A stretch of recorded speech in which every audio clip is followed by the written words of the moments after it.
gloria del Padre, del Hijo y del Espíritu Santo. Ezequiel capítulo 44, versículo, amén, 23. Acuérdese de Daniel, si alguien no encuentra Ezequiel, acuérdese por ahí Daniel. Y ahí es un libro extenso, Daniel, y ahí luego vamos a encontrar. Gloria a Jesús. A su nombre.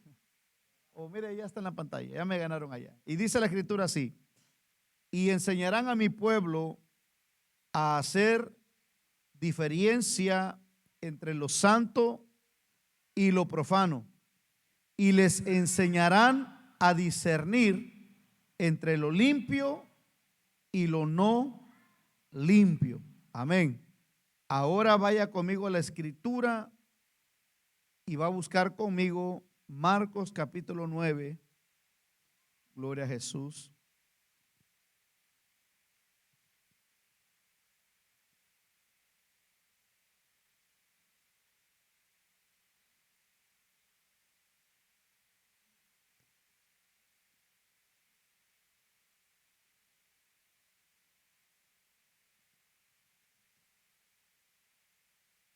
Gloria a Jesús. A su nombre, hermano. Lo tenemos. Marcos 9, versículo 31. Porque enseñaba a sus discípulos y les decía: el Hijo del Hombre será entregado en manos de hombres y le matarán, pero después de muerto resucitará al tercer día. Amén. Oramos. Padre, te damos gracias por esta hermosa palabra, Señor. Gracias te damos en el nombre de Jesús, Señor, porque tú eres un Dios bueno, eres un Dios santo. Bendito Dios, que desea, Señor, que caminemos en caminos rectos. Bendito Dios, que caminemos, bendito Dios, por las sendas, Señor, que usted nos ha marcado a cada uno de nosotros, Señor. En el nombre de Jesús, en esta hora te damos gracias, Señor, porque nos has dado tu palabra, Señor, para poder nosotros comprender, bendito Dios, el camino, para poder entender tu voluntad. Bendito Dios, en el nombre de Jesús te damos a ti gracias. Amén y amén. Gloria a Jesús. A su nombre, hermanos. Puede ocupar su lugar. Vamos a predicar la escritura, la palabra del Señor, la Biblia. Gloria al Señor, que contiene, amén, la palabra del Señor. La Biblia es la voz de Dios. ¿Cuántos quieren que Dios le hable? Y hay mucha gente que dice: yo quiero que Dios me hable, pero no lee la Biblia. Dios nos habla a través de su palabra. ¿Cuántos dicen amén? Cuando nosotros vamos a las escrituras y miramos la vida de Jesús, Jesús comienza su ministerio a los 30 años, aproximadamente a los 33. Sabemos que Él entrega su vida en la cruz del Calvario. Pero en esos los 3 años de su vida, de su ministerio, fueron 3 años muy importantes, amén, para nosotros como personas, para nosotros como discípulos de Cristo. Fueron los momentos más importantes, cruciales en la vida de los discípulos, donde absorbieron todas las enseñanzas que Jesús les daba. Cuando nosotros entramos al Nuevo Testamento, que es Mateo, aunque Mateo narra la vida es para nosotros el Nuevo Testamento, pero sabemos que toda la vida de Jesús está en la ley, amén, en el Antiguo Testamento. Sin embargo, Mateo, amén, está en el Nuevo Testamento, porque a partir de ahí, amén, Jesús comienza a cambiar, amén, a completar, a traer a la realidad, amén, todo aquello que era sombra. Y después de su muerte, amén, entramos en un periodo que lo reconocemos como el periodo de la gracia. Y todos estamos viviendo en este periodo de la gracia. Y Jesús, hermanos, les enseñaba a sus discípulos de tal manera que ellos pudieran entenderle lo que Él les enseñaba. Jesús usó términos con la gente. De hecho, sus discípulos a veces no entendían sus parábolas y le preguntaban en secreto: Señor, ¿qué enseñaste? No entendimos. Ustedes tampoco entendieron. Y Jesús empezaba a predicarles, a enseñarles lo que Él hablaba a la gente. Entonces, Jesús, su costumbre era enseñarles, pero miramos que ellos eran un poco retardados como yo para aprender lo que el Señor les hablaba. No podían digerir. Y Jesús tuvo que decir, les tengo que hablar cosas terrenales para que puedan entenderme. Les tengo que hablar cosas de esta vida, porque si les hablo de las celestiales, las cosas profundas de Dios, no van a entender lo que yo les quiero hablar. Les hablo cosas terrenales y no lo entienden. Entonces Jesús, hermanos, nos ha dejado su palabra, pero también nos ha dejado su Espíritu Santo para que nosotros podamos entender y comprender sus enseñanzas. Si usted es una persona que lee la Biblia, antes de leer su Biblia, ore a Dios un tiempo, incline su rostro y dígale: Señor, hazme entender lo que tu palabra nos enseña, lo que tu palabra nos dice, porque muchas veces nosotros mismos somos lo que le damos interpretación a las escrituras, y muchas veces nuestra interpretación viene a ser una interpretación incorrecta tocante a las escrituras. Entonces mi trabajo, hermanos, en esta noche, que no va a ser un trabajo extenso, quiero ser lo más breve posible que pueda ser. Quiero hablar, hermanos, o continuar con el tema, amén, que estábamos compartiendo la semana pasada. Y en esta tarde, hermanos, quiero hablarte de lo que el Señor quiere que nosotros entendamos, lo que el Señor quiere que nosotros comprendamos. La Escritura dice que Jesús nos mandó a predicar su palabra y a ser discípulos.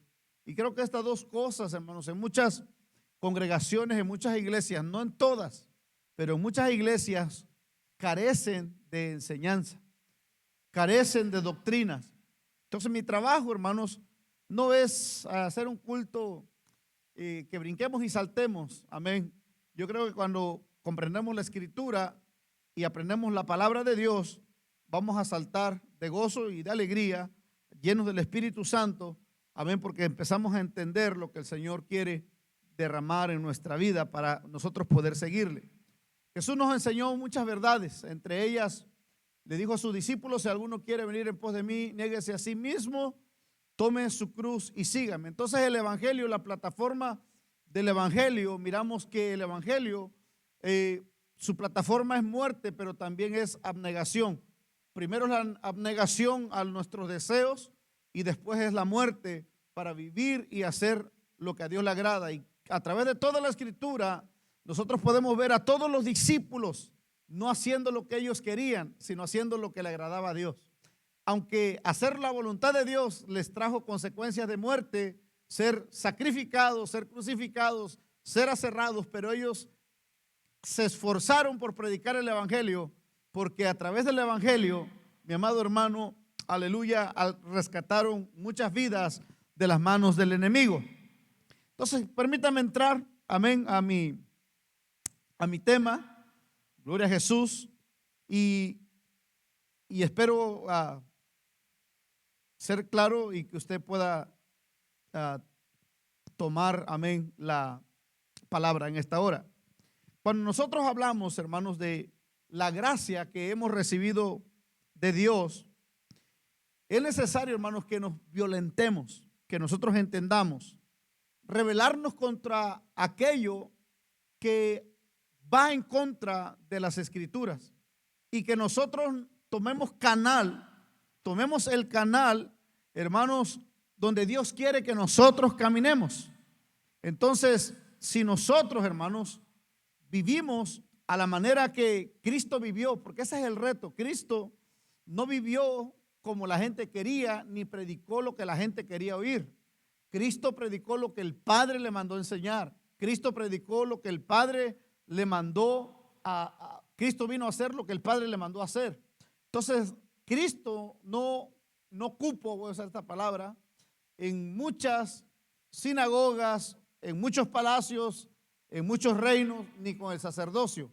Cristo no entró, no halló cabida ahí. Su enseñanza era una enseñanza, hermanos, que iba contra lo que la gente en ese tiempo enseñaba.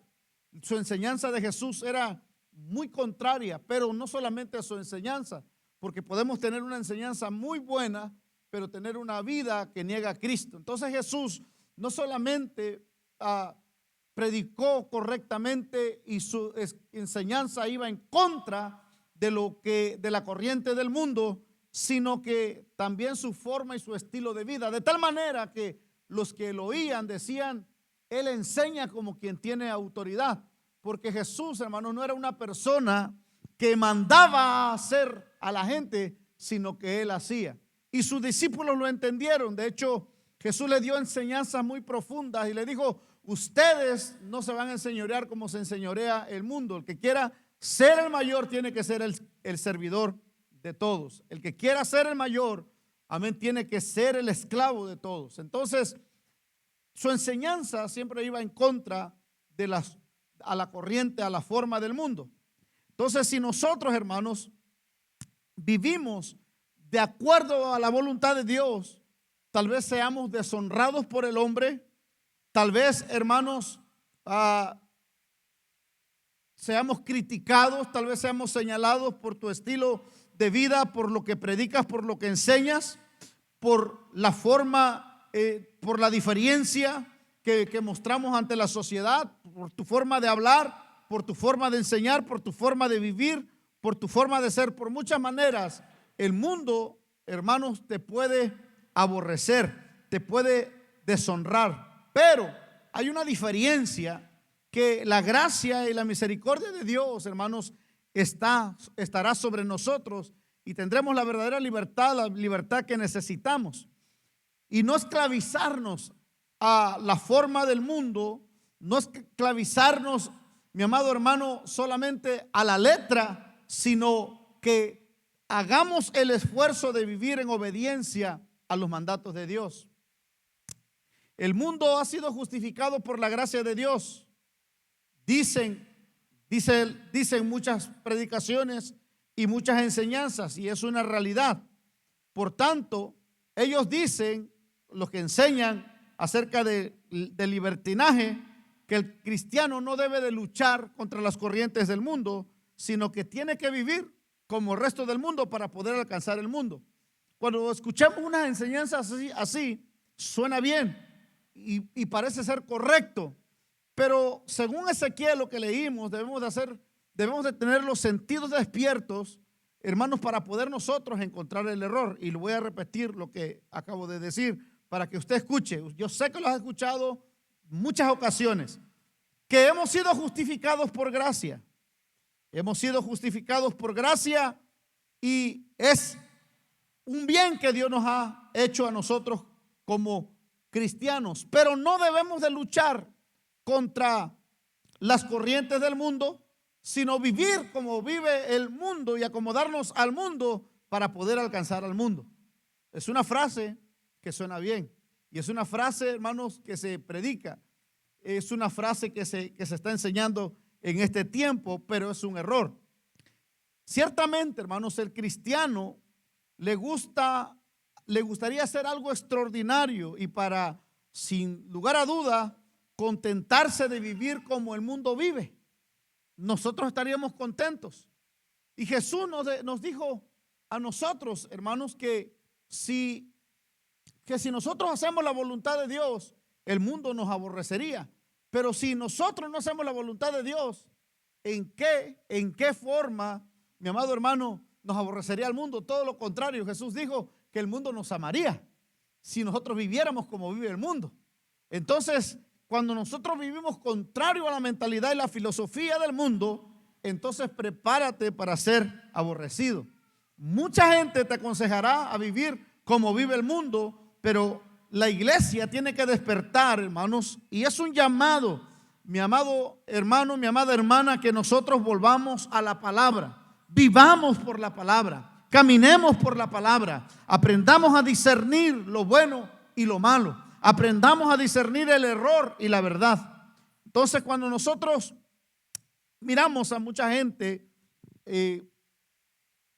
enseñanzas, predicaciones, etcétera, nos debemos de dar cuenta, hermanos, que mucha gente, muchas iglesias, de hecho, se han acomodado para recibir al mundo y no producen un cambio en el mundo. Entonces Jesús, la imagen de Jesús, la persona de Jesús, vino, hermanos, para bendecir al mundo. Vino para darle salvación al mundo. Vino para alcanzar al perdido del mundo. Vino para rescatarlo de las cadenas del pecado. Vino, hermanos, para hacerlo diferente. Vino Jesús para que el hombre pudiera nacer de nuevo del agua y del espíritu. Vino para que el hombre resucitara, para que el hombre fuera formado, para que el hombre alcanzara la estatura y la imagen de él. Entonces, si nosotros nos acomodamos al mundo y vivimos como vive el mundo y enseñamos cosas que le agraden al mundo, el mundo no cambiará. La diferencia, mi amado hermano, es vivir una vida como Jesús vivió. La diferencia es desear cada día ser como Jesús, cada vez más santo, aleluya, pero también cada vez más bueno, a su nombre, gloria a Jesús. Cada vez más puro, pero a la vez, mi amado hermano, más amable, porque Jesús en su forma de vida, mi amado hermano, siempre mostró misericordia a las personas. Entonces nosotros necesitamos, mi amado hermano, volver a desear a ser más como Jesús. Dile que está al lado suyo, ¿estás deseando ser más como Jesús? ¿Quieres ser más como Jesús o quieres ser como el mundo es? Y cuando nosotros hablamos, hermanos, no puede ser y no podemos digerir que los matrimonios del mundo sean mejores que los matrimonios cristianos.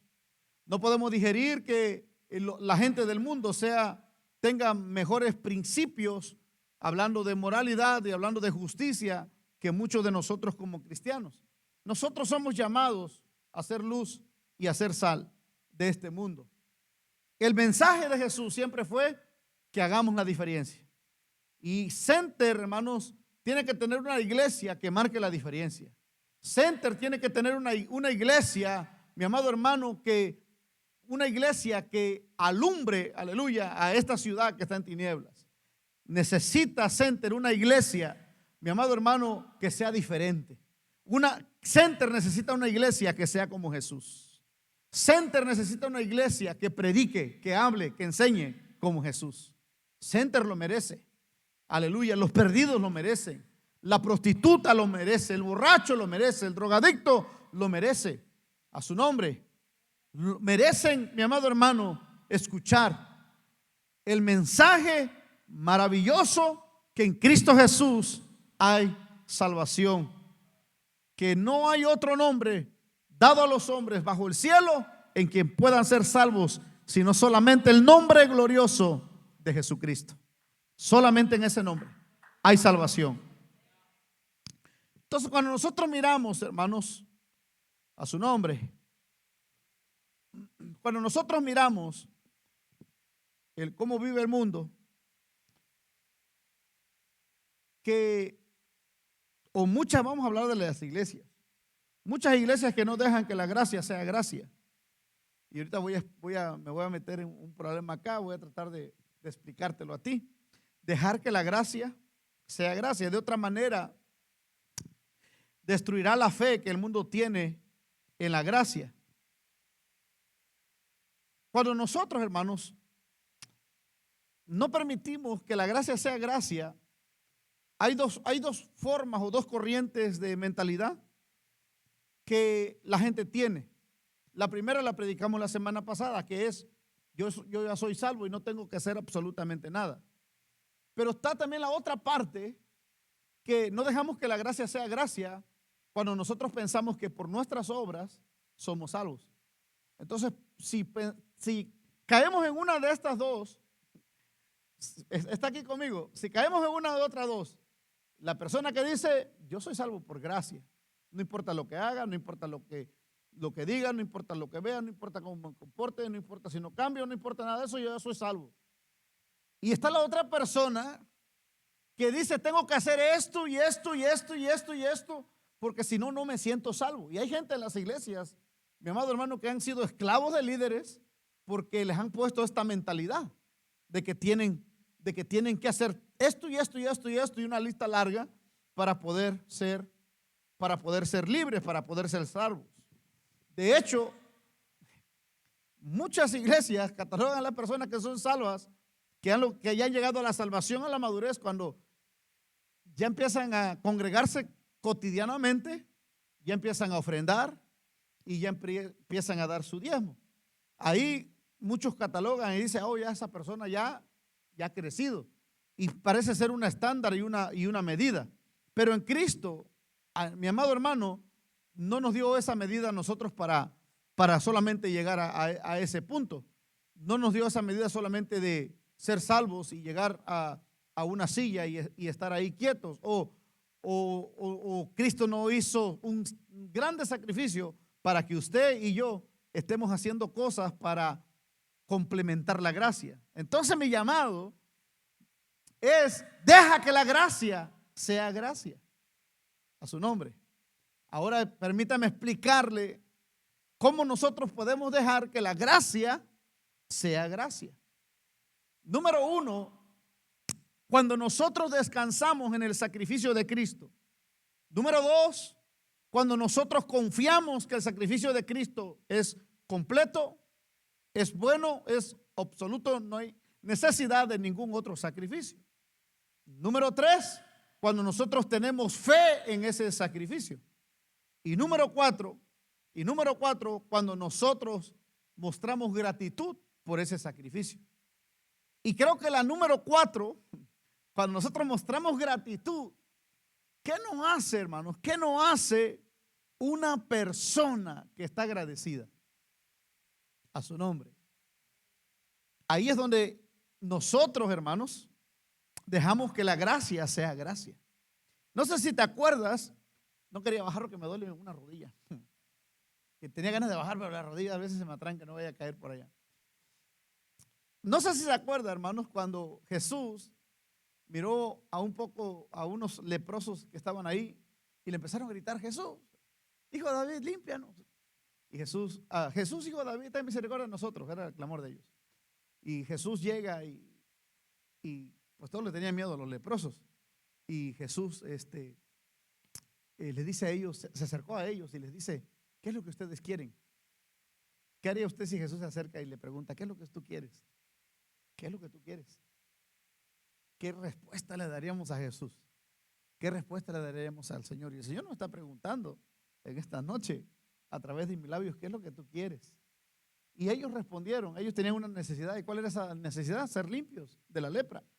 Y dijeron: queremos ser limpios. Y el Señor le dijo: vayan al sacerdote y muéstrense al sacerdote. Pero camino a mostrarse a los sacerdotes, fueron limpios. Y todos los leprosos que eran de nacionalidad judía, no recuerdo el número, no me pregunte el número, ellos se fueron contentos porque se miraron que estaban limpios. Pero llegó uno que era extranjero. Cuando se dio cuenta que estaba limpio, agarró y regresó a los pies de Jesús y le adoró y le dio las gracias porque lo había hecho limpio. Entonces ahí, en ese punto, y vamos a mirar también el ciego de nacimiento, cuando lo llevaron los sacerdotes: a ti, ¿quién te abrió los ojos? Ya le dije, fue un hombre que se llama Jesús, y lo traían para arriba y para abajo, trajeron a sus papás, y sus papás dijeron: pregúntale a él, porque tenían miedo que los expulsaran de la sinagoga. Y él dijo: pues ya les dije que fue Jesús el que me abrió los ojos. Pero él no lo conocía físicamente. Pero cuando se encuentra con Jesús, cuando él tiene ese encuentro con Jesús, Jesús, hermano, se presenta ante él como el que le ha abierto los ojos. ¿Y sabe qué hizo el hombre, el ex ciego? Lo adoró.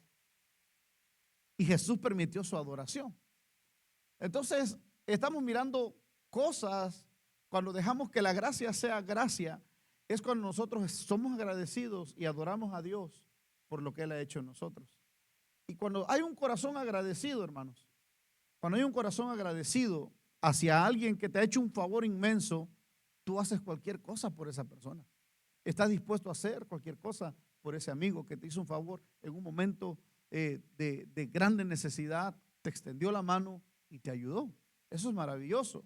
Eso es algo muy glorioso cuando la persona te muestra a ti que gratitud por el favor que le has hecho, un favor inmerecido. Entonces la iglesia, hermanos, hoy en día no mostramos nosotros a Jesús gratitud, no mostramos delante de Dios, no mostramos un espíritu de agradecimiento, no mostramos a Jesús un espíritu de adoración verdadera. Y al no hacer esas cosas, entonces nosotros no estamos dejando que la gracia de Dios opere en nosotros. No permitimos que la gracia de Cristo opere en mí.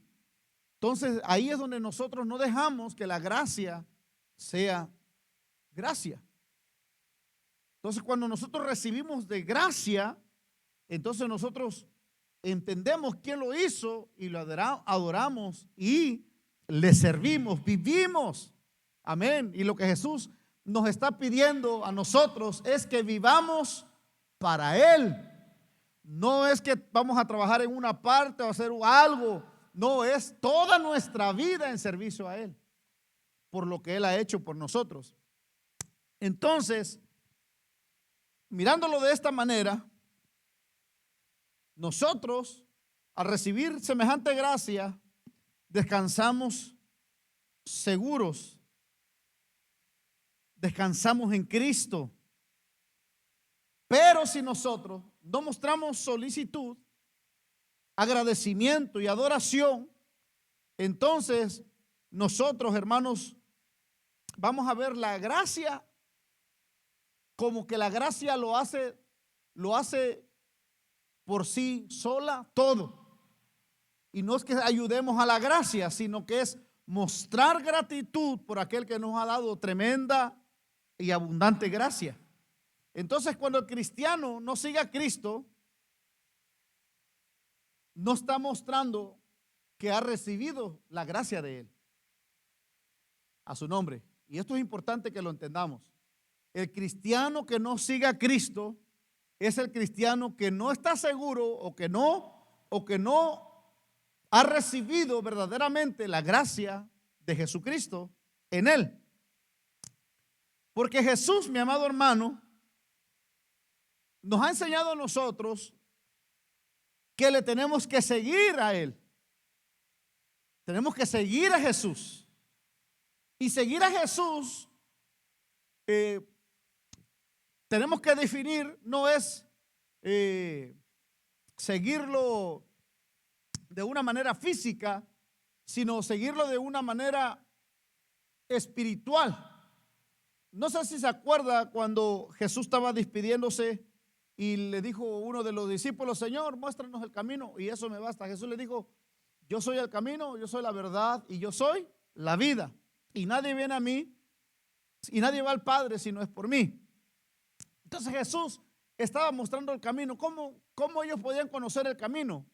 El camino se conocía por medio de las enseñanzas que Cristo le daba a ellos. La enseñanza, hermanos, es cuando vivimos nosotros de acuerdo a la enseñanza de Jesús, estamos caminando, amén, siguiendo a Jesús. Cuando nosotros rechazamos la escritura, la enseñanza, la doctrina de Jesús, entonces, mi amado hermano, el cristiano que no sigue a Cristo, sino más bien se conforma con la consolación de una misericordia ya alcanzada, es una gracia, hermanos, que no está operando en su vida, ya que se basa solamente esa persona en que ya su pecado ha sido justificado, y no solamente ese, sino todos mis pecados. O sea, puedo seguir pecando, yo ya fui justificado. Entonces, cuando nosotros miramos la gracia, hermanos, lo que Dios quiere, número uno, que el cristiano, que la persona, que el pecador, número uno, se arrepienta. Se arrepienta. Y al arrepentirse tiene que suceder algo, y ese algo es abandonar su pecado. Hay gente, mi amado hermano, que están en la iglesia, pero que no se han arrepentido, que no han abandonado su pecado, que no han abandonado la maldad, que no han abandonado la injusticia, pero ellos se sienten justificados por la inmensa gracia de Dios. Entonces, lo que la gracia de Dios hace es que nos redarguye de saber qué tanto amor y tan grande sacrificio se ha hecho por nosotros que no lo merecemos. Ahí es donde nosotros empezamos a entender que somos pecadores y que nosotros crucificamos a Jesús. Y cuando nos arrepentimos y nos apartamos, nos alejamos del pecado, entonces en ese momento que usted decide abandonar su pecado, usted es una persona apta para el reino de los cielos porque está dispuesto a caminar y a vivir para Jesús. La persona, hermano, que se sacia a sí mismo, la persona que vive para sí, la persona que busca sus deleites, sus placeres personales, sin antes, aleluya, vivir de acuerdo a la palabra de Dios, es una persona que han pasado tres cosas. Se le cegó el entendimiento, el enemigo le cegó el entendimiento. Número 2, te extraviaste del camino. O número 3, miraste para atrás y has retrocedido. Entonces lo que el Señor quiere, hermanos, que no regresemos. No regreses para atrás. El mundo no tiene nada que ofrecerte. El mundo lo único que ofrece es muerte. El mundo lo único que ofrece son desgracias. Pero la gracia de Jesucristo, mi amado hermano, tiene promesas. Y esas promesas es que un día tendremos cielo nuevo y tierra nueva donde mora la justicia. Un día, aleluya, entraremos a esa gloriosa existencia. Entonces guardemos la fe, guardemos la fe. Y la persona que guarda la fe es la persona que se separa del pecado. Entonces muchos de nosotros, volviendo al tema, muchas personas viven, según ellos, con una gracia inmensa, viven sin frenos en sus deleites, viven sin arrepentimiento. Y esto es muy peligroso, porque entonces encontramos a personas que tienen un bautismo sin disciplina.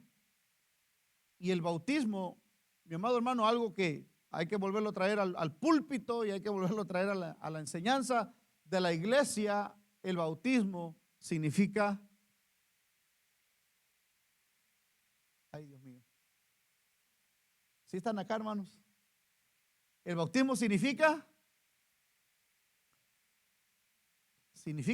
muerte cuando eres sumergido en el agua, y cuando eres levantado de las aguas significa que una nueva criatura ha nacido. Entonces hay bautismo, mi amado hermano, que las personas solamente alguien dijo esto: metieron un pecador seco y sacaron un pecador mojado. Nunca cambió su mente, nunca cambió su corazón, nunca cambió su espíritu, nunca cambió su forma de ser, nunca cambiaron sus malas mañas, nunca cambiaron sus malos procederes. Entonces cuando la gente, hermanos, abraza esta gracia y quiere abrazar la gracia, pero sin arrepentimiento, entonces tendrán un bautismo sin disciplina y participarán de la Santa Cena sin confesión de pecados.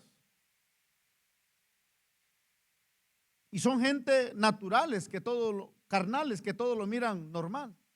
Todo lo miran como un relajo, todo lo miran como si la iglesia fuera un club social donde no importa lo que hagamos.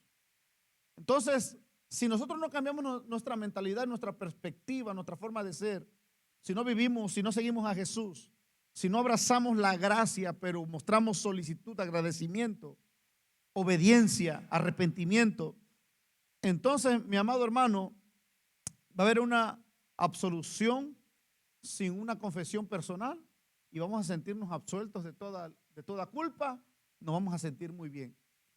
Y nuestros hermanos, hay unas iglesias que tienen la doctrina de que una vez que tú eres salvo, siempre salvo. Y ese es un error enorme. Entonces ahí es donde nosotros podemos caer en un error y en la desgracia, y en una desgracia espiritual, apartados del Señor. La gracia barata, hermanos, con esto concluyo, es una gracia sin discipulado. La gracia barata es una gracia sin discipulado. Y la gente hoy en día, si ponen a un maestro que traiga la enseñanza y un predicador que brinca y salta, hay que traer al que brinca y salta. No, a la iglesia no le gusta la enseñanza. La iglesia se duerme con la enseñanza. A su nombre. La enseñanza, hermanos, es la que nos endereza la columna vertebral. La enseñanza es la columna vertebral de la iglesia. Si la iglesia no está enseñada, si la iglesia no está discipulada, llamaremos bueno a lo malo, llamaremos puro a lo inmundo.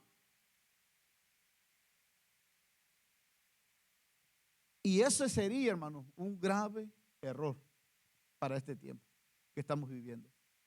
Necesitamos, hermanos, tener nosotros discernimiento. Versículo 23, y enseñarán a mi pueblo a hacer diferencia entre lo santo y lo profano, a discernir entre lo limpio y lo no limpio, entre lo impuro y lo que no es puro. Mi amado hermano, entonces cuando nosotros abrazamos esta gracia, la gracia barata, la gracia que muchos quieren, es la gracia que no tiene discipulado. Gracia es la gracia que no tiene cruz. No importa si no llevamos la cruz. Una gracia sin abnegación. Una gracia sin un Cristo vivo. Una gracia sin un Cristo resucitado. Mi amado hermano, la gracia costosa, esa es la que nosotros necesitamos. A su nombre. La gracia costosa es aquella, mi amado hermano, el tesoro escondido en un campo.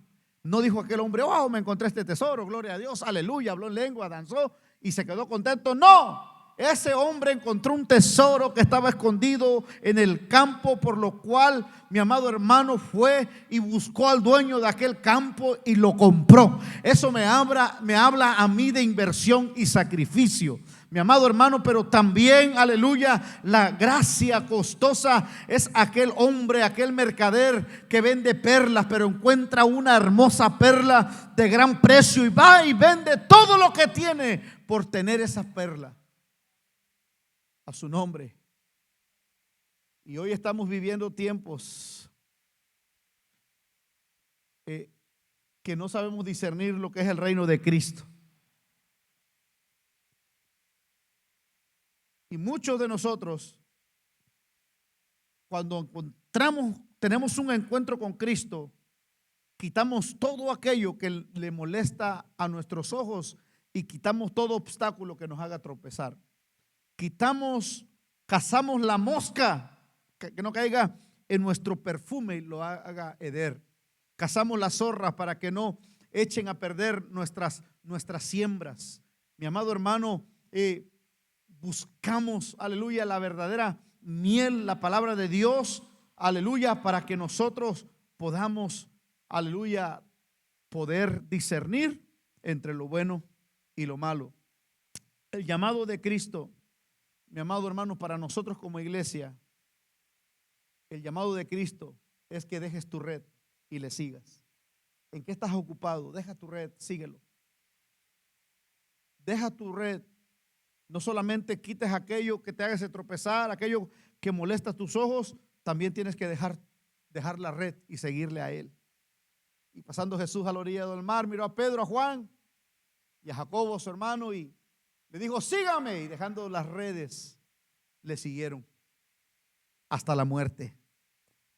La gracia, hermanos, costosa es el evangelio. Si Lalo y Andrew pasan mientras vamos a cantar un canto entre ustedes, amén, gloria a Jesús. La gracia costosa es el evangelio, el cual debe buscarse vez tras vez, el regalo que debe pedirse día tras día, la puerta que debe de tocarse hasta que se abra.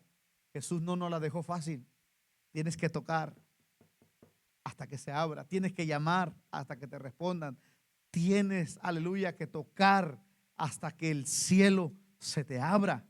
Mi amado hermano, la gracia es costosa. Dios nos prueba, amén, que tanta fe nosotros tenemos. Y Jesús, mi amado hermano, nos muestra a aquella mujer que iba delante de un rey, que era esa parábola, que era un rey malvado, que no tenía temor al hombre, a nadie, ni respeto a nadie. Y aquella mujer todos los días llegaba y le decía: rey, ten misericordia, hazme justicia.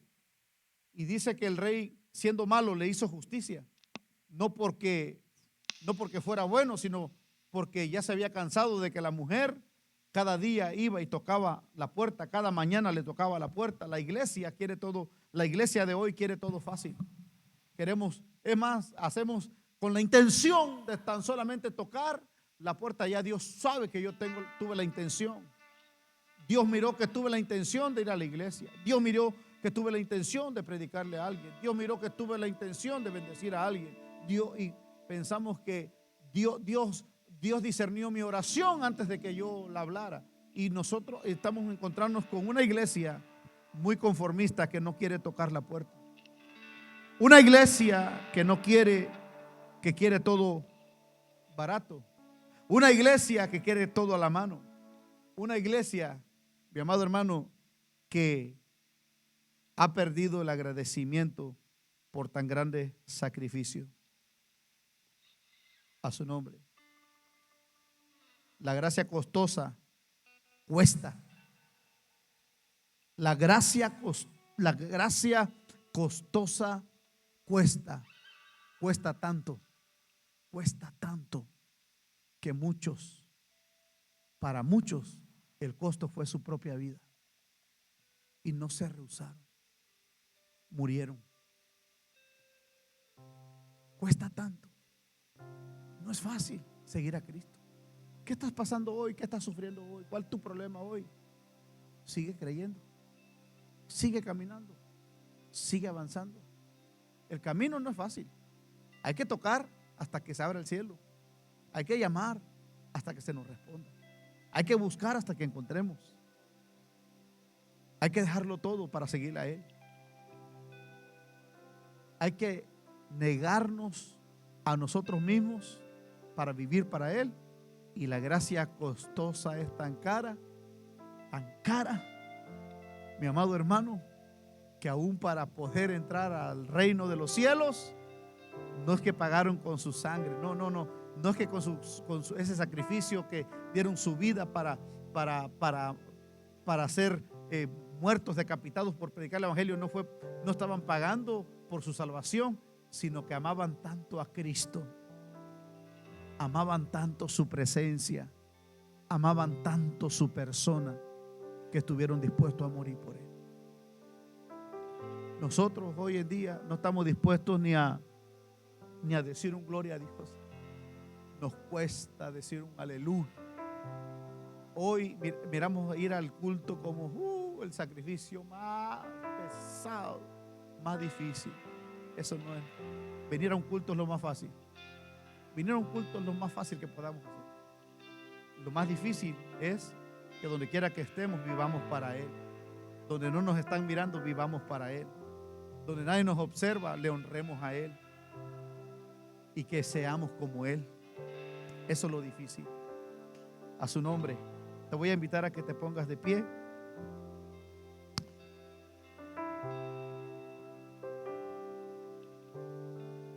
Es una gracia costosa, porque solamente ella trae cambio. La verdadera vida se encuentra en esa gracia.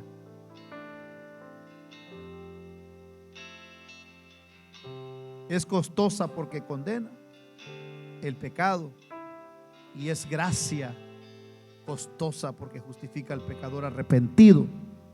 Y por encima de todo es costosa porque le costó al Hijo de Dios su vida. A precio de sangre fuimos comprados. Isaías dice: un alto precio. Habéis sido comprados por precio. Y no podemos abaratar aquello que ha sido tan costoso para Dios. Y sobre todo es gracia porque Dios no escatimó a su Hijo un precio demasiado alto para pagar nuestra vida. La gracia costosa es costosa porque costó que aquel que es Señor de todo, el que estaba sentado en su trono alto y sublime, se despojó de sus ropas, se hizo como nosotros siendo Dios y murió en la cruz por amor a ti. Se pagó un alto precio. Te voy a invitar a que cierres tus ojos. Yo no sé si te acuerdas. He decidido, vámonos al antiguito, a su nombre. Cantamos este himno y nos vamos. A su nombre te adoramos, Jesús. Adóralo, conéctate con el cielo, conéctate con Dios. Dile: gracias, Señor. Gracias, Jesús. He decidido seguir a Cristo. He decidido seguir a Cristo. He decidido seguir a Cristo. No vuelvo atrás, no vuelvo atrás. Yo dejo el mundo y sigo a Cristo. Yo dejo el mundo y sigo a Cristo. Yo dejo al mundo y sigo a Cristo. Él es mi Rey, Él es mi Rey. He decidido seguir a Cristo. He decidido seguir a Cristo. He decidido seguir a Cristo. No vuelvo atrás, no vuelvo atrás. Aunque me llamen el aleluya, aunque me llamen el aleluya, aunque me llamen el aleluya, no vuelvo atrás, no vuelvo atrás. He decidido seguir a Cristo. He decidido seguir a Cristo. He decidido seguir a Cristo. Él es mi Rey, Él es mi Rey. Amén. A su nombre. Hemos decidido seguirte, Señor. Amén. A pesar de todas las dificultades, aunque nos cueste todo. Amén. Y como dijo, amén, aquella salmista, que me falte todo, Señor, menos tu presencia. Que nos falte todo, Señor, menos tu presencia. Amén. Gloria a Jesús. Denle un aplauso fuerte al Señor. Gloria a Jesús. Ya vamos a orar, hermanos, para ser despedidos. Gracias.